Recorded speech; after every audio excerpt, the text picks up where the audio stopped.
1, 2, 3. Yes. Okay. Welcome to another round of the Podcast Editing Plus live Global Podcast Editors Chats. We are so excited to be around the world today talking about freelance and small business podcast editing.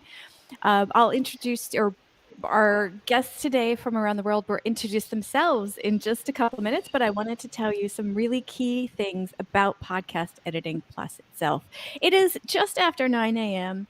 where I am in Rome, Italy, and I am not a morning person. So if you see me nod off a little bit, it's because it's morning. Yeah. But Podcast Editing Plus is quite a bit of things. It's my client stuff that I do for like my own podcast editing, but it's also this podcast editing community of global podcast editors, which includes but is not limited to these chats that we do twice a month on YouTube. We also have parts of it are being transformed into a podcast that will be available in April of 2022 again. And we have a twice a month podcast editing newsletter where I share my own experiences between moving from freelance to small business podcast editing, as well as bring in resources from the community, from the industries all over the world of different podcast editing spaces, and information and profiles and different things about podcast editors globally. Finally, we have a private LinkedIn group, and private just meaning you have to sign up for it. It's not just readily available or easily available. Ugh, like I said, it's 9 a.m. But you can go over to LinkedIn and look up Podcast Editing Plus and find that. Or you can go to the link that I will put in the chat room very shortly, and that will lead you to that space. There's stuff that we're constantly adding onto the community as things progress. So do lean on this. Whoops. Okay, so I'm putting that in the chat room. So lean on this page to have the most current information. Yeah, that's it. Hi, I'm Stephanie. I'm the host of these lives and the creator of all that stuff I just mentioned. Okay, and clearly a podcast editor. Let's go around and listen to and find out who's with us today. Fei, can you start us off, please? Okay, hi everyone. Good morning, good afternoon, wherever you are. My name is Fei. I am an audio producer, podcast producer, audio storyteller. I am currently in Lagos, Nigeria, where I have built a community of podcasters in a small group called Niger Pod Hub, where we talk about everything podcasting. And I produce lots of podcasts for clients and for myself as well. And I'm happy to be here today. Sorry. Thank you. And let's see, Leon. Hey, my name's Leon. I'm in London. I'm an editor, sound designer, music producer. I've been doing this for many years, 15 years working with audio and with podcasts in particular since 2014, I think. And yeah, I mean, my main thing in terms of podcasts is just a lot of interview shows, really. So lots and lots of dialogue editing. That's kind of my main focus when it comes to podcasts. But I'll elaborate a little bit more in a moment. But I also do location sound, so that's for picture. So a lot of the stuff that I do is for picture, but there's a lot of overlap as well in the way that I approach podcast editing and sound design and so on. So yeah, that's cool. Fantastic. All right. And Dave. Yes. Hello, everyone, wherever you are at in the world. It's good to be part here. Thank you, Steph, for having me and these amazing people here. So I'm Dave from the Philippines, and it's afternoon my time. I've been a podcast editor for 8 years now, I would say. I started 2000, is it 8 or more? 2012, 2013, around that time.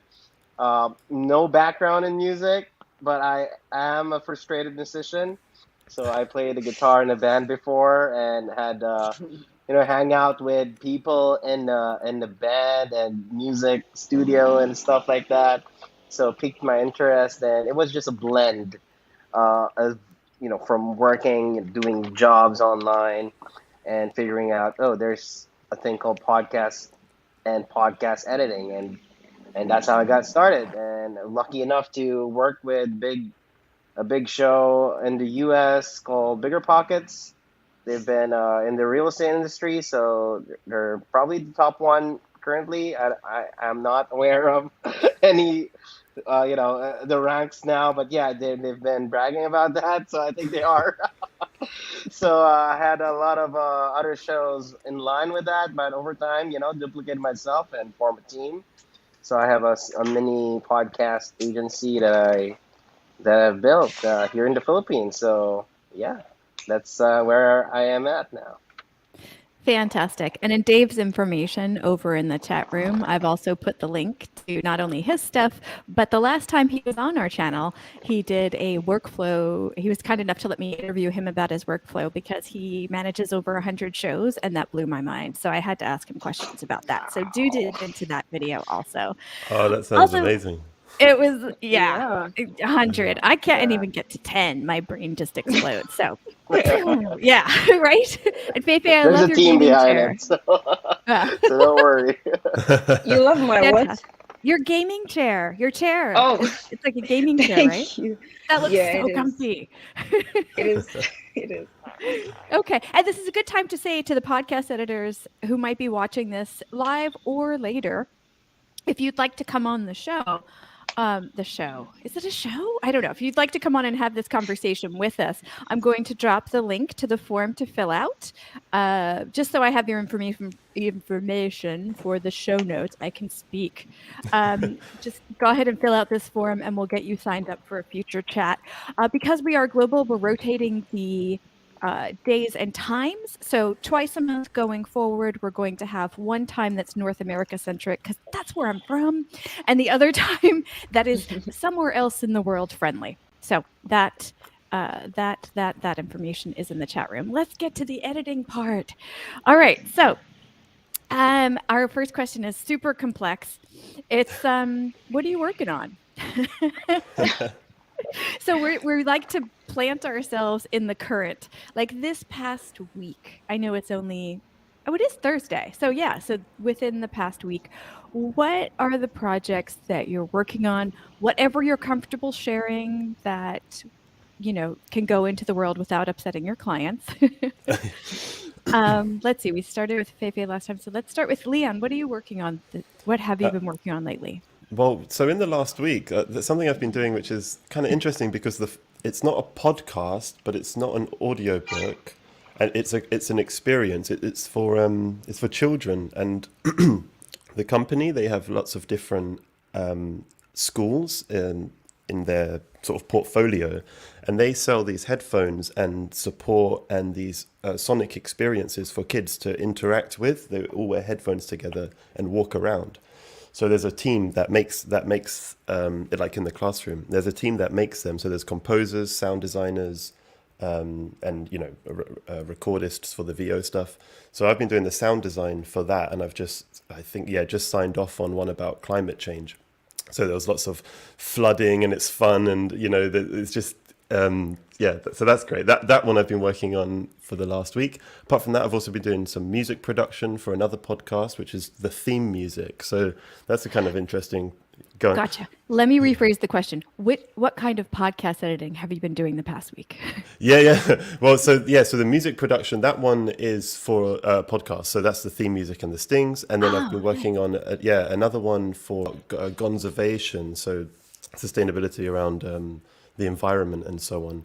And that one I've been doing the full edit, but I've also been doing the music production for that. So that again has stings and then the theme music at the beginning and so on. So yeah, in the last week's been quite busy. A couple of different things, mostly podcasts, but then there's the sound design thing for the kids' experiences too.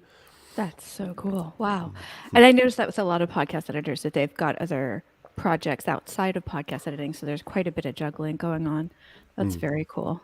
Feifei, how about you? What have you been working on the past week? Okay, so in the last week, I've been working with these ladies in Houston. The podcast is called The Crave Podcast. And I've basically been editing their podcast based on era and not content just yet.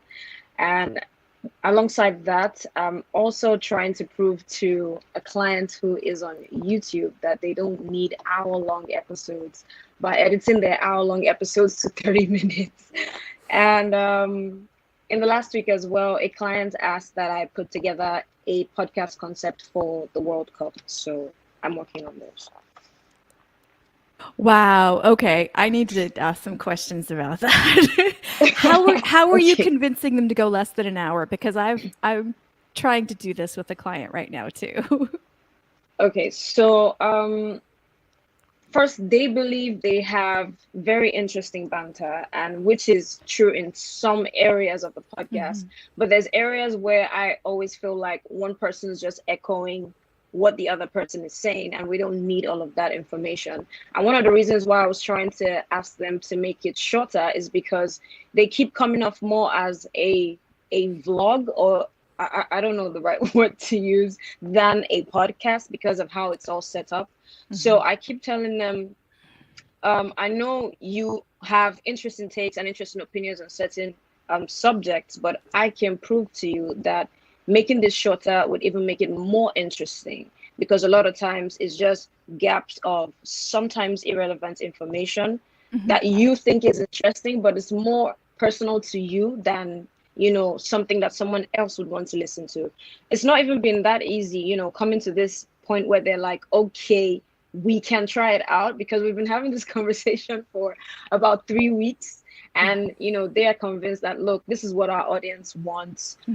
It's good, it's funny, it's interesting.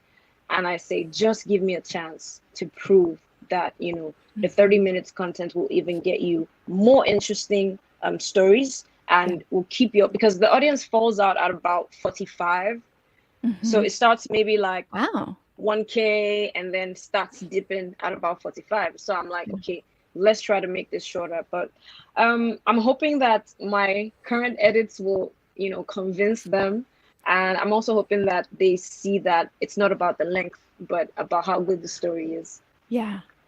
45 minutes is for an hour long podcast is actually really good, really good retention rate. Yeah. That's really nice. Yeah.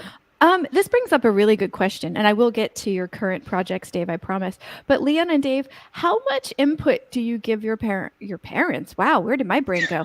How much input did you? Oh, hold on, more coffee. How much? Oh my input- goodness. Woo! Mornings are rough. How much input do you give your clients on things like podcast length or content or things like that? Like how hands-on do you get with the content? You want me to start with this? Go for it. Yeah. I mean, for me, I just define myself more and more my role, because I want to fit in some sort of like part of a system, right? And usually I steer away from that conversation as much as I could, just because it's I'm with Steve Stewart, one of the founders of Podcast Editing Club. Yeah, big fan of him, and also his perspective on this one. He somehow does not want to be involved in this process in a way, just because it's a messy kind of path for me, and I try to avoid that. But yeah, some clients, I always ask them if they want to turn like an hour episode to a 30-minute episode. And at the back of my head is like, how am I supposed to do that, right? So it's always, if it's content related, I always get back to them and talk to them. How are we going to tackle this? And somehow we figure out a way. They provide me the timestamps and all that, and I do my job as an audio editor to actually fix that. And when it comes to content, I kind of like keep my hands off that. So I don't know with Leon and Feifei. Definitely Feifei's doing a lot of that. So It's not a lot. It's not a lot. I just having I would say my instincts tell me that they could have better audience numbers, or better numbers on their YouTube page if they shorten it a bit. And that comes from the fact that here in Lagos, data is also something that we have to consider, because it's really pricey. And even as pricey as it is, it's bad. Like, the bandwidth is very slow and all of that. You have to really pay a lot of money to get something that's stable as well. So putting all of that into consideration, I'm like, okay, I suggest this, but I try as much as I can to stay away from that.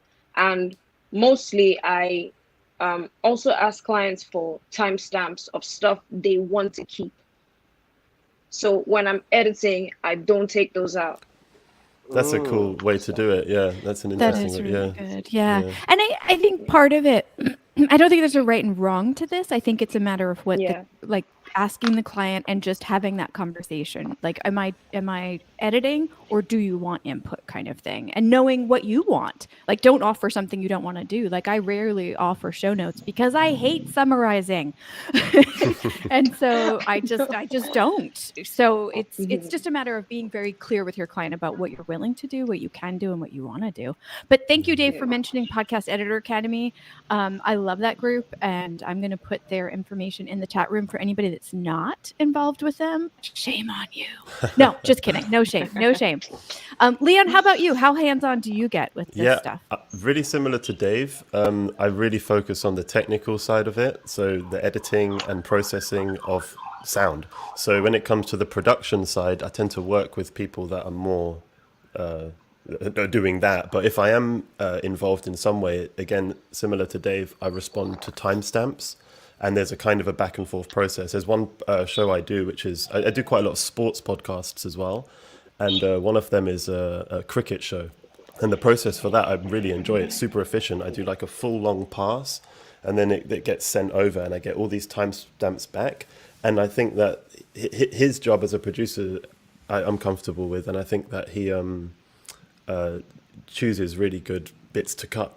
But yeah, I mean, I really like the idea of saying, what do you want to keep? Because then we can like trim the fat that way. And often you're totally right. Like, podcasts can be much shorter, and it's actually sometimes, though, conversely, the opposite's true. Sometimes I want the 3-hour Behemoth ones, because I always, like, some people shy away from those super long ones, but oftentimes it's okay to just pause and then rejoin a podcast. So I listen to loads of Behemoth length podcasts too, but I don't really edit anything over than an hour and a half myself. No, me neither. I'm trying to think. The clients with the longest stuff are like 60 to 90 minutes, somewhere in there. But for me, it depends on the client. I had a couple of clients that seemed like they wanted that kind of feedback on some content massaging, and so I worked it into their packages to to provide that. But for folks that don't, I might send them like a funny moment. Like, if there's a really funny clip, sometimes if I know that they're receptive to getting it, I might send them a tiny clip of something that was hilarious from the episode. Because I think as creators, we don't hear back that much. And I'm like, oh, heck, why not? It takes me 2 seconds to save it and send it to them saying, this was great, or something like that.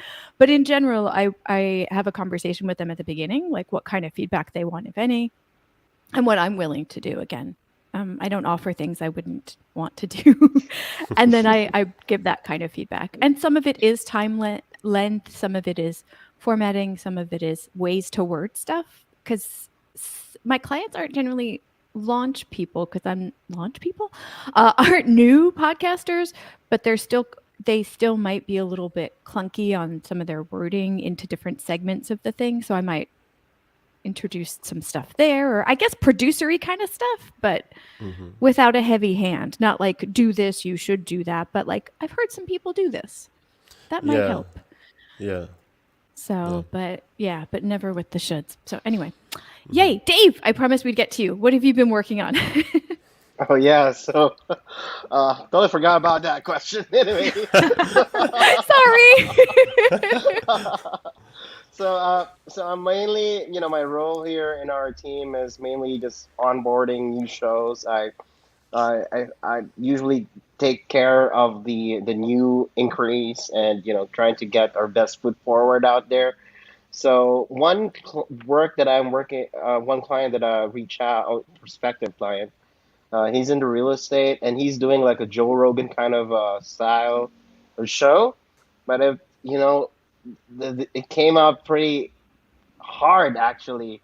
There was this recording that he set on different kilohertz I don't know, maybe he's recording on different devices. So one was 48, and two was like 41, and it's different bits also, the bits per sample. So it's I had this syncing issue actually, and you know what? It's like it's because there was bleeding as well in the recording. It's people like us editors actually sometimes give up, and I'm open to it. I actually mentioned to him, the stuff that you sent me is really, we can make it work, but it's not going to sound great. There's going to be overlapping. There's even like this, when you're syncing audio, you have to like stretch the audio, and yeah, it's a messy work. Yeah, I don't know if you've encountered something similar, but yeah. So recording is really a big part. I mean, if they do that wrong, we're not magicians. We can't fix anything in post just because. Mhm. Yeah. So it's so I kind of like give him an email earlier. Like, I mean, this is a mess, and I'm not. And sometimes, Yeah. you have to admit that. We're not. Even if we have that track record, or we've done a lot of things, Mhm. there's things that we can't, really fix unless we spend like 8-9 hours and just making that work, and at the end, might not even work. So Was that just yeah, today so you True. sent that? yeah, just today, I was like, Yeah. Oh. Yeah, should I send this email? It's a blow to my ego. yeah. Has he got back But I to you had yet? to. Yeah, not yet. So I'm No. hoping to. Well, there's some fix. Maybe he can send me like a reference because he was just sending me the audio tracks. Yeah. He's recording at 8K, so the files are really 100 gigs or something. So Mhm. I should tell him about that to lower that recording gig.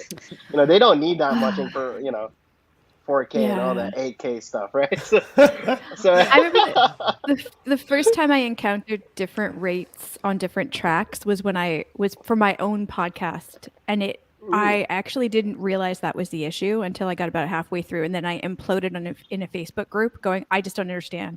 I keep syncing it, and it keeps going off." And somebody finally mentioned that, and I checked, and I was able to change it, but it just drove me crazy. I could not figure it out. It's like until you were you know able what to to? look for. Yeah, were you able to Yeah, solve it? yeah. Like Well, you just manually cut it, right? yeah, finally. I mean, I went halfway through, but halfway through an hour, by constantly Yeah. shifting was such a nightmare. And then I finally like put it down, walked over to a few Facebook groups and just went, why is this happening? Yeah. And then somebody suggested looking at the speed, and I was like, oh, that's a thing. Was it not And pitched down though in pitch as well though? If it was, or pitched up, I suppose. If you were having to drag them across, was it the pitch was slightly I raised maybe? don't Yeah. know that information. I just know I was back. It was years ago. It was in Audacity, which I don't use that much anymore. And it was a quick change in speed, and then it stopped getting out of sync. But again, my memory might be a little bit faded. But I remember now when it keeps going off, I check that first. And generally now it's the hosting platform or the recording platform that messes it up. And there's one in particular that I won't go into that constantly makes it out of sync. And I try to get my clients off of them. But generally speaking, it doesn't happen too much anymore. But it was a nightmare to deal with that first time because to Exactly. do a Yeah. half hour already takes more than a half hour, right? It's 2 to 3 times. And then when you add constantly having to resync it every time there's a speaker shift, it was such a nightmare. And yeah, the real problem with that the audio, the interview that they had, there was massive bleed in it. Like you can't. So the reactions would be also shifted, right? So Mhm. yeah, it's a mess. It's a mess, really. That's a I don't nightmare. know. Maybe Leon and Feifei has an idea on how to solve this. Might help me out. But yeah, so The reference Feifei, what tracks do you- will help. yeah, I'm looking for that. If he can Yeah. sync that, or he has like one track that has it, Yeah. then yeah, maybe I can sync it and align it and flex the length. So Yeah. Feifei, Yeah. have you ever had anything like that? Yeah, but I think in this case it was more self-inflicted. Like I caused it. Oh. So I can't really blame my clients much for that. I think it was earlier on when I started production, and I wasn't aware of how the difference in sample rates can affect audio files. And I had created a session that was about 96 thousand hertz, and I didn't even know. Oh, wow. And I just pulled the files on there, and it was like, I was like, wait, what? I call it chipmunks. So, but over time, I've learned a lot in that area, and I'm very mindful. I think sometimes because I use Adobe Audition a lot in editing, so sometimes Adobe changes files from 41,000 to 48,000 depending on what's in the edit view and what's on the multi-track session. So I'm always mindful of that, like, okay, what sample rate am I dealing with? And so I have to create a session in that sample rate so I don't mess with the file. In Audition, does it give you a warning when you bring in a sample rate file that's different to the Nope. project? That's really annoying, isn't it? No. Wow. Yeah, it doesn't give probably you converts it- a warning. Converts it right away. Yes, yes, Probably it just converts converts it it right away. Wait, But the sometimes, unused. Oh, sorry. Go ahead. Yeah, it sometimes gets really out of sync if that happens. It depends on the conversion. Does Go it ahead. give you? Sorry, Seth. Yeah. Does it give you a warning? Leon, you use like Logic Pro and Pro Tools. Does it give you a warning in those JAWs? Yeah. So if you bring in a file that's at a different sample rate, it will ask if Yeah. you want to change the session to match the sample rate of the new file or Exactly. convert the incoming file. So and it does a good job of conversion. I never hear any kind of artifacts from it. So if I am working in something that's 44.1 on the session and I've got a 48K file coming, Yeah. I just convert it and there's no worries. I'd be worried about reconverting and converting back Yeah. and forth. Then I'd Yeah. have an issue. Yeah. Yeah. I wonder, because I use Hindenburg primarily now, and I wonder if they do, because the example I talked about earlier was back when I was using Audacity, and I haven't had that since I switched. So I wonder if they auto convert too. I haven't even checked. Okay. Perhaps, yeah. If not, that's going to be a request that I'm going to They make should for have. them. Yeah, they should have. Please have this. I do have a question to everyone. Like, what's the preferred one? Do you for recording? Is it Oh, 44.1, 48? How do you guys go about it, or do you stick to? This is such a fascinating thing. I was talking about it just the other day with somebody because I was being asked what it was, and I've always used 44.1, and it seems to be a hangover from music production, but Yeah. it kind of makes more sense to go with 48 because of the relationship with podcasts to video, and Videos, 48K yeah. is the standard for film. So that makes a bit more sense to me. I'm still using 44.1, but I think 48 makes more sense, actually. Mm. no, Yeah, I personally, wish someone would just make it universal or something. Go, baby. Yeah, I was just going to say that I don't think that I pay too much mind to which I'm using. I just, if I'm using 41, I do. If I'm using 48, I do. It's either one of them, and it's not like I make a choice to use. So sometimes maybe I just worked on some files and Adobe was shut down in 48,000, and when I pull it back up and I want to record, it's in 48. I just record as long as the files are fine. I just record. I have to admit, I'm similar to what Faith is saying. I don't pay as much attention to that number as I probably should. Yeah. But yeah, Does I it think make a if huge you're difference if you recording- do? Oh, sorry. Yeah, I mean, if you're recording in one session, I would say record in one, like what happened with my, prospective Yeah. client now. Yeah. That would mess up the process indeed.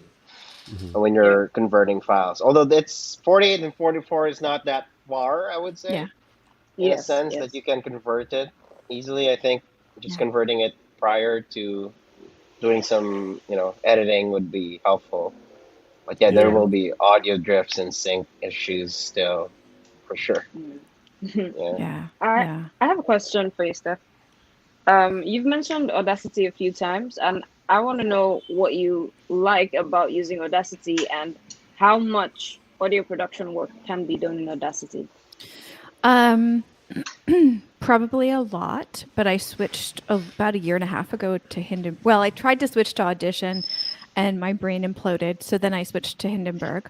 But quite a bit. I know a lot of folks that do use Audacity, especially for primarily speaking podcasts that aren't very like audio drama or actually I do know an audio drama that uses it also. So quite a bit. And Dave mentioned Steve Stewart from Podcast Editor Academy. He actually teaches and has people work under him just using Adobe Audition. sorry, Audacity. Again, 9 a.m. Just using Audacity. So there's quite a bit you can do. For me, I switched because on my computer it kept crashing and I kept losing stuff. And that it took me 3 years to switch, but I finally said that's it, no more. I have to get something more stable. Okay. But Yeah, because I asked from what I because understand, yeah, sorry, I asked because I started my editing career on Adobe Audition, Mhm. and even when I found Audacity, it just kept looking like it didn't have so much to offer in terms of, doing would I say a large scale production. So Mhm. I've always wondered about that. But I've never really liked the interface much to try it out. Yeah. But yeah. it's not as sexy as Audition. I loved the Yeah. visuals of Audition. It spoke to Mhm. me. But Mhm. the two screens, what are they called again? There was the individual and then The waveform and the multi-track. that drove me crazy. But Oh, okay. but how they laid it out and the colors they used were beautiful. Hindenburg, I don't Yeah. know if you all have seen it, has half of a waveform, and as much as I love Hindenburg, I hate it. I feel I like saw that in a screenshot. Yeah, I've never yeah. used Hindenburg, but I saw it in a screenshot. I was like, that's odd. I can see why, because they're trying to be efficient with the use of the visual real estate, right? And I suppose if you're just editing clips, you only need half the waveform technically. So it kind of, yeah, but it would confuse me as well. Yeah, Yeah. and because you're only seeing half of it. To me, because I use my ears, but I also use my eyes a lot when I edit. I always think that the sounds you can't hear, you can hear because I can see them. Like there's this low level sound in there sometimes, and I'm like, I want to get that out, but I can't hear it, so it doesn't matter. But I want Yeah. so I feel like I might sometimes over silence areas because of the waveform. Wow. Really, another thing is, you get used to the way that like an looks on a waveform, right? So if you then switch to Hindenburg, suddenly your look different and then you can't. Do you guys ever okay do you all ever, like, when you see one coming up that you know isn't a word or a phrase, you know it's a sound, do you try to guess it before you get to Yeah, it? yeah. It's Yeah. fun. Yeah. 100 hours of doing it, you'll see. Yeah. When I get it wrong, I feel really horrible about it. I'm like, I damn it, ignore it it and was I an just actual make it. word. Yeah. But I love guessing. I'm like, oh, that one's an that one's an that, especially when it's the beginning of a track before you get used to, like, if it's a guest and you're just getting used to their tics, and then Yeah. you get to Yeah. it, you're like, I want to guess what it is, but I don't know them yet. Oh, this is exciting. Oh my gosh. Well, Dave, thank you, because you've actually organically led us into like challenges and things that we're trying to work through. So that leaves Leon and Feifei. Is there any wall that you've hit, any challenge that you had in the past week that you're still kind of working through? Sorry, I just got completely distracted by the comment in there as well. Team Reaper, someo's Oh yeah. Celebrate Sorry. Reaper. Yeah, great system as well. I've Yes. just started to use it, but it confuses the hell out of me, so I'm a bit. I use it for some video editing, but audio editing, really? it drives me a little bit crazy because they hide everything. But I know so many people that love using it, and the macros are apparently amazing. But yes, Haida Ishi. Ishi is one of your people, right, Dave? He said something Not really. about- I'm not sure. Yeah, probably. Oh, okay. He said something about you earlier, and I forgot to shout him Oh. out. He said, "Yay, Dave is repping in the Philippines." That's what he said Ah, earlier. yeah, it could be Ishmael. Hi, Yeah. Ishmael. Yeah. So the question at hand. Sorry. It's okay. I'm easily diverted. What was the question? Oh yeah. So Leon or Challenges. Feifei, have either of you had a challenge in the past week that you're still kind of working through, trying to figure something out? Let me have a quick think. I did see. Oh yeah. Yeah, I do have one. So with your questions, I wrote down a couple of notes, but it's actually from more of a project management point of view. Yeah. About editing podcasts or about. Yeah, I mean, I'd be super interested to see the video you're speaking about with Dave, where you talk about the workflow and everything, because the more projects that you get on, I tried like sorry, I'm just got but with things like Asana or Trello, those things are super helpful. But it's just not working for me, so that's a challenge because I do. They're only as good as the effort you put into them. Those kinds of workflow management things, aren't they? And your But clients yeah. have to buy into them instead of using their own, which is my biggest Oh challenge yeah, there. yeah, yeah. But I'll have a think about a more technical thing about audio actually, because No. It doesn't have to be. We deal with the business okay. side and the technical Oh, side. So brilliant, that's brilliant. totally fair. Fei, what do you use for project management? Uh-oh. I use Notion. I use Oh Notion. Notion's really? great. Yeah. I was having a look at that. Yeah, I use Okay. Notion, and for me, it works. I don't necessarily have to pull my clients in there to see the flow of things, but it Mhm. helps me. It helps me create a picture or a map of where I'm going and how to get there. But from a more production side of things, in the last week, I spent about an hour or so thinking about the best way to design a session. So there's a personal audio drama I'm working on, and I wanted to create all 13 episodes on one session. I didn't want to have one session for each. So I was thinking of the best way to do it. And shockingly, I'm still surprised it took me like an hour. I picked up a pen, I wrote down stuff. I literally drew out how I thought the session would look like on like a book. And eventually I had to call a friend. I'm like, look, I'm stuck. I'm thinking of the best way to do this. Should the automations be more for the volume or for the pan? Like it was really crazy. And eventually I'd say I figured out a working system because I decided, okay, I'll use a pan plugin on, areas I want to pan, but I would have the session be automated by volume. So that's the best way it made sense in my head. Mm. Oh, I think an hour is quick for that. I think planning and things, those take time. Those take a lot of time to work through. And Yeah. I'm currently struggling with templates. My clients change stuff or I change their stuff. I'm always experimenting. So I find once I get a template down, it almost It doesn't isn't worth last. it because then I change Yeah. it and I go, oh, this sounds better. And I do it differently. So I don't even know why I'm trying, but I feel like I need to know how to do templates better. Yeah, I Makes experiment sense. with templates, and then I end up fiddling with them so much that there's not even really a template anyway by the time you're actually Anymore. starting them. Yeah. Well, I do templates for a specific show somehow. Like I create one for each show in a way, like how they sound and all that. So I kind of create like kind of different for each. But yeah, I start with a basic one when all's turned off, like nothing's on, and then I start turning them on, and yeah. So it's Yeah. that's I how I have think about templates. Yeah. I have a channel strip settings that are templates for various like people that come on often to the shows. So I have like one of the hosts is called Mike.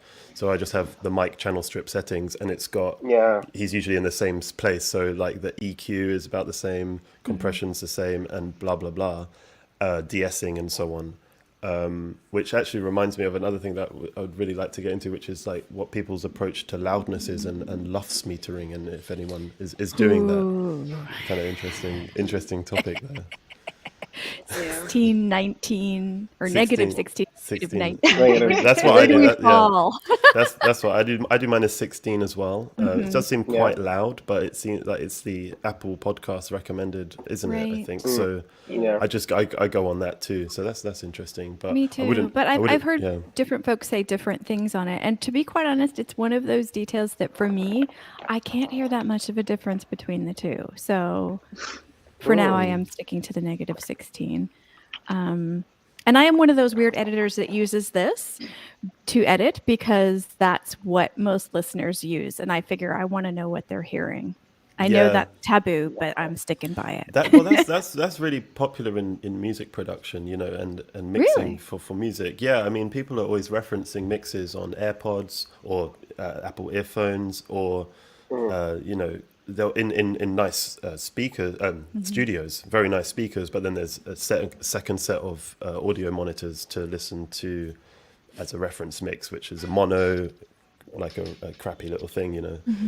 So yeah, no, that's a really good idea. Yeah, definitely. Yeah. I have some people using, the car as to check the Oh, quality of the audio. Yeah. Yeah. There's Yeah, no way to help speakers on those the car. folks. Yeah. I But yeah, can't. it helps with mixing. If you're, if you wanna, it really is usual for music. So people actually listen in different environments to see Mhm, how it, where the pump is and all that stuff, for like the, sure. the, Yeah. For the sure. on the face kind of thing. Yeah. Ishi again in the chat room said they said I'm negative 18. Oh, how controversial. Negative 18 loops with negative 3 dB. I wonder why True the peak for mono. That's super specific. Thank you for that. yeah. I wonder why -3 dB on the True Beat. Maybe they can elaborate on that. Yeah, I'd be please tell curious us why. Yeah. why Yeah. negative 3. I don't even adjust the dBs. Seriously? Every day I learn something new I'm not doing. I do -1. I don't because Negative one. Yeah. when you Yeah. convert to an MP3, you can Mhm. sometimes get like clipping off the waveform, right? Mhm. But the having No, the limiter at -1 will mitigate against that. mostly cut. Yeah. Yeah. Okay, he answered. I Yeah. apply FX with monitor headphones, then do Descript edits and quality controls in basic earphones. Wait, does that address the negative 3? No, that I think that's addressing the previous thing we were talking about Yeah. with the Issue the focus. Why do you do the negative 3? I need to know why so I can We start should doing brought Ishi here. no pressure at all. None. I think I'm the loudest of everyone here. Oh yeah. Yeah. I'm at my 13. negative 14. 14 Oh. actually. Oh wow. Wow. Wow. Oh wow. 14 is for video. I've heard, right? It's great for Well, YouTube. Oh, I so I think thought that's more like 18. I thought for YouTube or Oh, 18 or 16. I mean, it could be. I mean, it's very loud. Yeah. yeah. yeah, it's very loud. But I Yeah. think I've heard or I've seen a couple of write-ups that say that some of the streaming platforms like Apple Podcasts or Spotify will then lower it to the volume that they want or the loudness that they Yeah. want. Mm, Huh. mm. But I don't know. But yeah, I think that loudness factor that I have comes from my radio production days. I worked in a radio production for a bit, and every time I walk in the studio, everything's so loud when they're mixing it. So Oh, I think it comes from there. And initially, when I started working there, we were still struggling with understanding because we were not trained audio editors or producers. We just kind of learned on the job. So people or my colleagues then were struggling with, understanding how to make a file louder without having it clip. So that was all the Mm. craziness that happened with that. So if something's a bit too quiet, I'm like, I'm probably not doing it right. I might have confused it earlier, Leon. I might have thought about radio of negative 14, then 18 right. That was makes for sense. video. Yeah. That makes sense because Yeah. radio is just heavily compressed, isn't it? Yeah. That's part of the sound. That's Yeah. why they had Yeah. to increase volume so that people can hear it Yeah. on the Yeah. radio, right? Old school Exactly. radio. Yeah, Okay. definitely. So to wrap up the numbered round that we're doing, Ishi finally chimed in. Oh, I can speak. He said, I'm a noob. I just do negative 3 dB true peak for protection of my ears. Leon, is this wrong? I used to do negative 2 dB true peak. I would just do -1, and if you're worried about your ears, just Yeah. turn down the volume whilst you're editing. Yeah.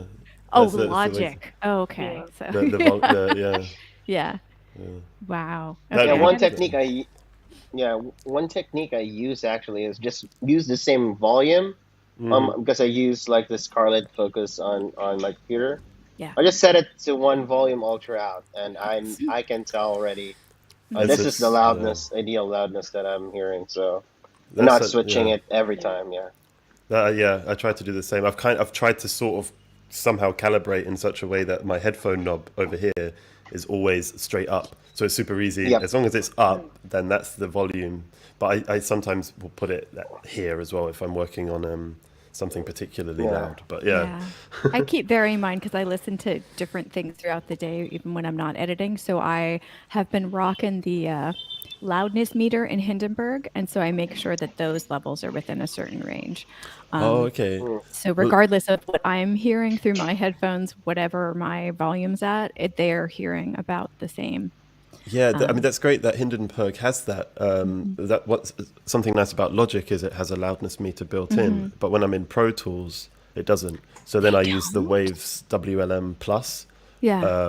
which is okay, it's fine. But there's Yeah. also the Julian meter, which a lot of people really recommend. I don't know if you've seen that one, but Yeah, I use that. the Julian one.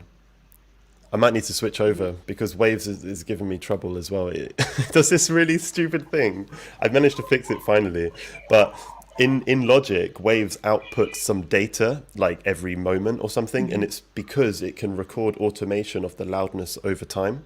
But in order to do that, it gives these pulses of information which get recorded in the undo history, but you can't undo it for some reason. It's just like a technical problem. So for ages, I was editing and unable to actually undo it. So I'd have to go into the undo history and then skip back a few to be able to undo. And I was like, this is ridiculous. But anyway, I don't like the Is that Logic Pro? Yeah, that was in Logic, but it Yeah. was Waves that was causing the problem. But by that point, I mean, that was just They're not good with plugins. Oh man, No, I'm having troubles now with isotopes too, like Logic and plugins. Yeah. Don't get me started So on it's, Isotope. I feel like I'm the one person in the world that struggles with Isotope. I actually, a few sessions ago, one of our guests talked about Akon's De-Reverberate, and I've been using that for reverb, and I'm still clunky at it, but I love it. So I stopped trying Isotope, and I just use that now. It works in Hindenburg, and you can pull it into various DAWs, but it was a game changer for me. I love Isotope. I love the RX stuff. I use RX7. Yeah, It's really great. for sure. But like you, with any de-reverbing stuff, I've at this point completely given up. I never even bother trying because it always sounds dodgy. So I'd like to try this one you mentioned because the artifacts just make it worse than having the reverb sound anyway. Well, I won't lie. It does sound flatter, and I don't have the actual technical term for what that means, but it just, to me, it sounds like some of the richness of the voice is gone, but then it does take out a beautiful amount of the echo. I mean, it just takes out a bunch of the reverb. So I'll put that in the Yeah, I'll have a look. That sounds cool. in the de-reverberate. There we go. I love, and I haven't even, I tend to play with tools and then eventually I'll go to the tutorials. So I haven't even properly learned how to use it yet. I just kind of turn it on and move knobs around. And even just that right now is just a game changer. But again, it depends on the input. Like I have clients who are much more focused on the conversation than on the input. So there's some input echo stuff in their environment that I just can't convince them to change. So we're just dealing with it because that's what you do. So if you have a really good input, you might not need it. I mean, I don't know. Yeah. Anyway, we've gone way past, which I'm truly sorry of, but I'm not sorry because this has been really fun. But I also want to definitely go around, and for folks who were watching this, she said I use SPLD Reverb Plus to deal with reverb. Yet another effect to download. My computer's going to hate me. Thank you for that. Okay, so folks who watch this in the future can find you and follow what you're doing. Let's go around and tell them like one central place, if you can, where folks can find you. Dave, let's start with you. Oh yeah, so one place, podcastengineers.com. That's it.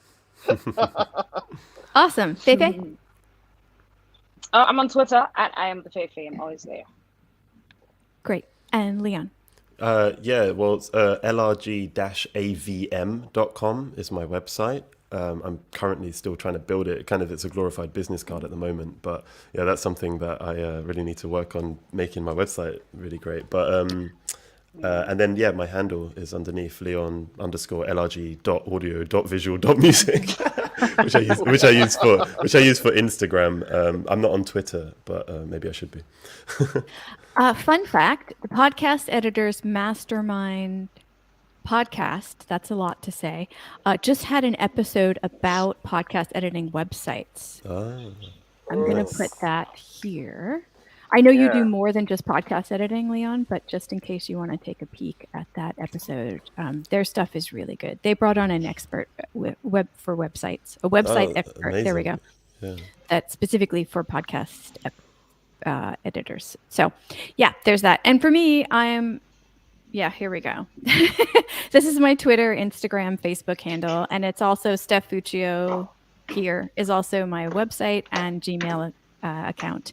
And Podcast Editing Plus is, the newsletter, these chats, my services, all that kind of stuff. So you can find us all over the place. Again, earlier in the comments, folks can find the links to the newsletter, the website, and how you can join us as a guest. I don't know how you're going to top these folks, but let's not consider it a competition. But it's just fun to have conversations and see what comes up and what we're dealing with our podcast editing, whether it be technical, business-wise, or like we did today, a combination of the two. So I really want to thank Feifei, Leon, and Dave for donating your time, because I understand this is an unpaid volunteer gracious experience that you've joined us for today. So thank you so much. And can you all stick around for 1 second? And I'll close out the recording and then we'll talk for a few seconds. Thank you all to everybody who's watching, either now in the chat room, thank you, Ishi, or in the future. Thank you so much. I hope to see you all on future recordings or conversations of Podcast Editing Plus live global. Come on, coffee. Come on. Live global podcast. I almost made it. Live global podcast. I could just look at the title, couldn't I? Live global podcast editor chat. Right? Okay. Got it. All right. See y'all later.